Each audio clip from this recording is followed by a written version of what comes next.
Hello students! In the previous lesson we learned many things about how the hooks work in WordPress.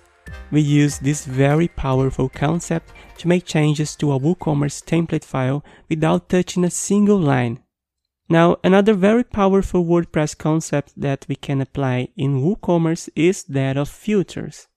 While hooks perform some function and add some content on the page, the filters do what the name suggests. Change one content into another, which is filtered. To understand how filters work, my suggestion is that you always consider one thing. In a filter, something comes in and then goes out. And when it goes out, it is modified. Can you understand the reasoning here? Then in a filter, I have an input after a processing of the content that came in, and then I have an output. Okay, in WordPress, filters basically allow you to change some information. Borrowing the definition of one of the books I have in my library about WordPress development, when you use a filter, you can hijack a content before it is inserted into the database or displayed in the browser as HTML. By hijacking this content, you can make changes to it or simply make it return an empty value. They are a little more difficult to understand, but with time and practice, you get the hang of it. I will show you an application example here in our template file, but you can use that same logic to apply to other filters. In our file, there is only one filter, which is the one called WooCommerce Show Page Title. You can easily recognize the filters because they are called by this function apply filters. Every time you see this, it means that you can filter the content being delivered. The apply filters function has in most cases two parameters. The first one is the name of the filter, in this case WooCommerce Show Page Title, and the second one is the value you can make modifications to. In this case here, it means that this filter has the value of true, but if you want, you can set a false value for it. Since it's inside an if block, it means that the following piece of code will only be displayed if the value of the filter remains true. If we change the value to false, this h1 tag will not be shown on the screen. So let's do a test. Let's go back to the functions.php and let's create a function that can change the value of this filter. To do this, we use a function called add_filter. We first pass the filter name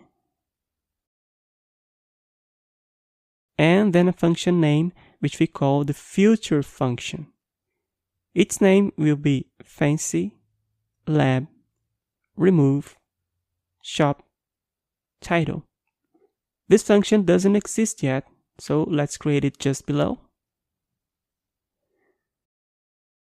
Well, the value of the filter is true, so let's say that the filtering function returns false.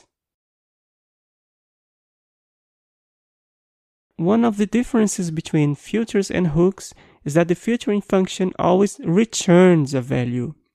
In the action hooks, we have an echo command and not a return. In fact, another way to write the same thing would be like this.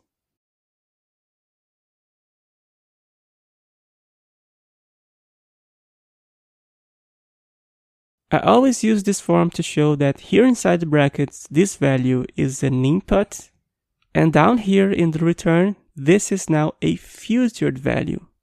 The variable in parentheses corresponds to the parameter present in the filter. In this case, it corresponds to this true value here. We modify it here inside, and it becomes a false value. Then we return it, but now filtered out with its new value, false. Now, if we reload the page, watch what happens to the page title.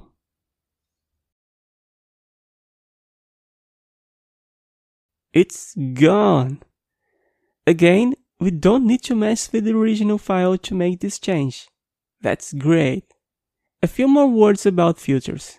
In the case of these filters, we can only return true or false values. If I try to return something different, it won't work. For example, let's try to make it return a text.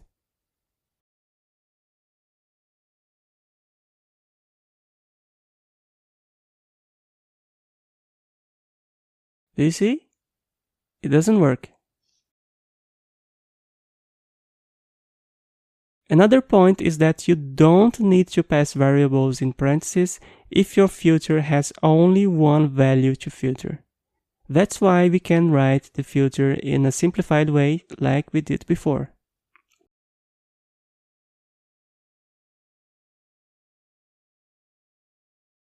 Well, I'm gonna comment this out, and I'm gonna delete all of this in the next lesson because it was just to show you how the filter works.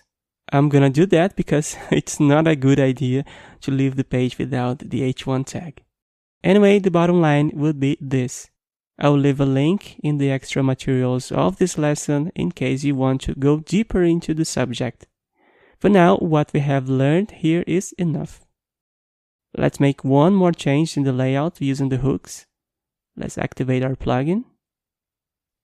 What I would like to do is bring the product's short description here at this point, since WooCommerce doesn't bring it to me. What I can do is add one more action.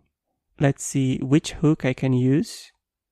So I can use the WooCommerce after shop loop item title hook. What a long name. One interesting thing is that I don't necessarily need to create a new function to be executed. I can use an existing one. For example, the excerpt. This is a function that brings the post excerpt, which also corresponds to the product's short description when it's available.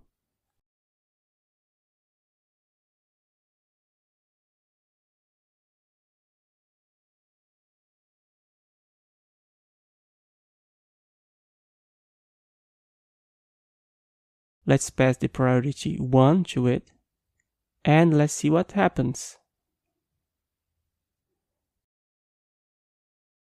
Oh, great! Now we have the excerpt here too. So it's the product short description. Let's go back to the code. Well, you realize that the code inside the functions.php file is getting bigger and soon it will get a little confusing. My proposal is to take all this code here to another place. Let's organize our content a bit. I'm gonna use this folder called ink.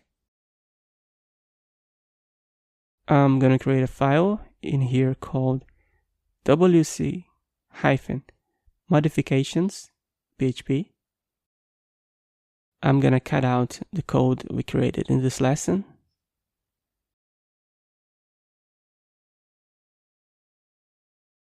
I paste it here.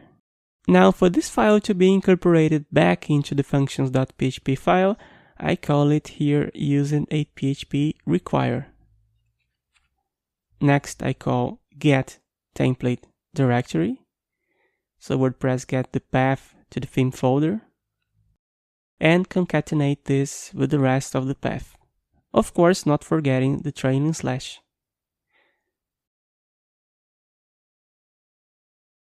This makes our code cleaner. Now we can write all our changes here inside this file. Alright folks, I hope you enjoyed this lesson. In the following lessons, we will continue to make changes to other WooCommerce template files until we can achieve the desired look. But now that we've learned the basics about how to do it the right way, I believe it will be much more straightforward. So, see you next time!